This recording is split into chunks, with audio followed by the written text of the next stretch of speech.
ازيكم عاملين ايه؟ النهارده جاي لكم بمجموعه على الواتس عن لينكد ان، دقيقه واحده وهتفهم يعني ايه عن لينكد ان. السلام عليكم ورحمه الله وبركاته، انا عبد الرحمن ابراهيم. ازيكم عاملين ايه؟ انا قلت لك دقيقه واحده وهتفهم يعني ايه لينكد ان. طبعا الناس اللي مش عارف ايه اللي بيجري على التطبيق اللي هو لينكد ان ده، اغلب الناس اللي بتبقى داخله بيبقى بيدور على شغل، معاه شهاده او معاه كورس وخد شهاده منه وبينزل الشهاده دي، او بيدور على اي شركه يشتغل فيها. دي حاجه. تاني حاجه الايفنتات او السيشنات بيدوروا فيها. تقريبا هو في منح وفي حاجات كتير عليه، بس اغلب الحاجات اللي بتبقى موجوده على لينكد ان للشغل وللسيشنات. المجموعه اللي انا بقول لك عليها اللي هي على الواتس اللي بتاعت لينكد ان دي اسمها سبورت لينكد ان، يعني دعم على لينكد ان. هتساعدك في 3 حاجات.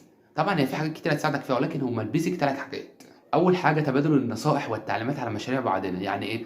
دلوقتي مثلا قلت لك في اول الفيديو ان لينكد ان ده اي حد بيدور على شغل بيبقى داخل عليه. طب انت داخل بتدور على شغل، ايه اللي هيخلي صاحب الشركه ده ياخدك انت؟ ما انت بيبقى معاك شهاده، واخد كورس ومعاك شهاده بتاعته، او معاك مشروع او حاجه تثبت ان انت فعلا في المجال ده تنين، او في المجال ده يعني عندك خبره. فدلوقتي احنا جوه القناه دي بنشارك المشاريع بتاعتنا وبناخد تعليمات من بعض ونصائح من بعض. مثلا لو حد دخل مشروع، مثلا احنا كتير وفي ناس عندها خبر جامده جدا في الحاجات دي، فانت قلت مثلا يا جدعان انا المشروع ده او الشهاده دي انا مثلا عايز اقدم في شركه كذا كذا، اعمل ايه؟ او في حاجه ناقصه، لو في حاجه ناقصه هيساعدوك وهيقولوا لك عليها وهيدوك النصائح اللي تساعدك فيها. زياده فرصه مشاهده مشاريعك لاصحاب الاعمال والشركات. ازاي؟ في ناس جوه مقدمه في شركات او شغاله في شركات، فهم طبعا معانا جوه في المجموعه دي.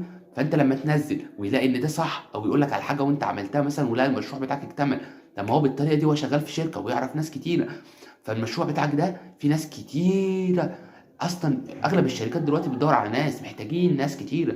فهو لما يلاقي زي حد زيك هياخده، يبقى زياده فرص مشاريعك اللي انت بتعملها انت او غيرك بيحسنها لك. دي اول حاجه. تاني حاجه بيخلي رجال الاعمال يشوفوا مشاريعك بكل سهوله. تالت حاجه تعليم مهارات جديده فوق ان هو مشروعك. يعني انت لو في حاجه هم بيصححها لك وبيتشاركوا معاك فيها. تاني حاجه رجال الاعمال واصحاب الشركات بيشوفوا مشاريعك بكل سهوله، عشان في ناس شغاله في شركات ويعرفوا شركات محتاجه ناس.